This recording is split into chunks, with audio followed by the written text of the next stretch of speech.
Here's what I need to tell the public.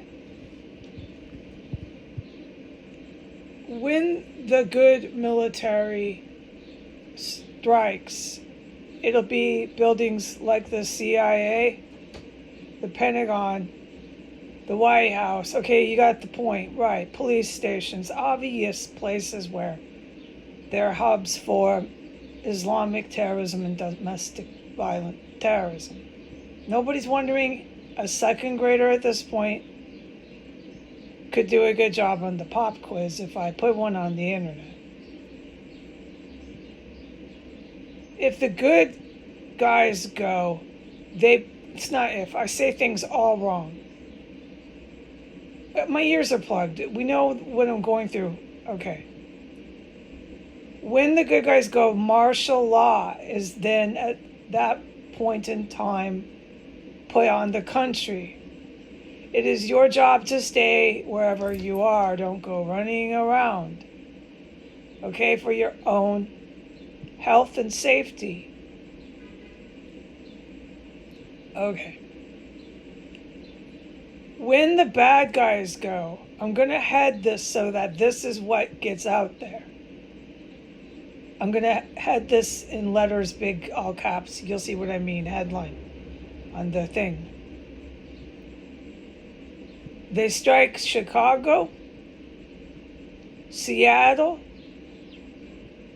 New York City, and parts of D.C. Up to 8,000 dead in D.C. This is not the good guys striking fucking various buildings. Now, the bad guys might be trying to hit the FBI. This is true. We are also targeting that because the bad guys are targeting their own people. So the bad guys might be targeting some of the same targets. But you're going to know a difference because we're not annihilating half of Chicago and blowing up Manhattan. Okay? No. That's not how the good guys are carrying out their government's defense. This is the U.S. good guys defending their sovereign territory. They strike places in the DOD and Pentagon. Yeah, everybody knows why. It would be clear as day the difference, okay? If at any point in time the city of New York or Chicago or Seattle are hit with major WMDs, it is not the good guys. The good guys are not approaching their defense for our sovereign territory by striking New York with a nuke first. There's military scholars. I don't know what the details are. I wouldn't. I'm being held hostage in an enemy terrorist cell. But I am commanded by God to tell the world it is not that. The good guys are not striking Seattle, Chicago, and New York City with nukes. That is the enemy.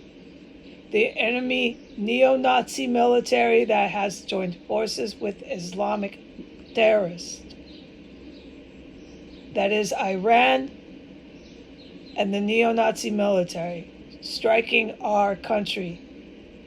All right? Whenever those three cities are hit in the nature I just spoke of, through major death and destruction out of nowhere, nobody's claiming, there's no military, like when the good guys go, it's organized, there's order, you know it's them, they're there. I can't explain all this, and I really, you know what? My ears are plugged, but I really can't explain it. I'd have to really not do that right now. That's what I mean by I really can't be talking about these weapon systems and how good guys launch a defense, this and that. I mean, come on, you know that about me. I'd have to wait and read up on these or talk to some of these people myself and then tell you what I learned. But I can tell you, I don't need to learn it, and I know this one. I'm commanded by God to tell the world, the good guys are not striking New York City with any major mass catastrophic fucking weapons right away. That's not how they're launching their defense. All right, they're not striking our own country all of a sudden, all these different fucking towns. That is not what we're doing. But you do know, and I don't need to research this, they are striking different targets in Washington, D.C. They have to. There's been too many arrests of military officials from a ISIS terrorist cell, and way too many police and military involved in an insurrection for the good guys not to take military strikes out on these cooping military officials. Okay, good. We all know that. A second grader knows that too. So we're clear, because that's the point of the United States, is to be clear and honest here with the civilians who did not support or join up in this. All right, so you know what's happening. All right, goodbye.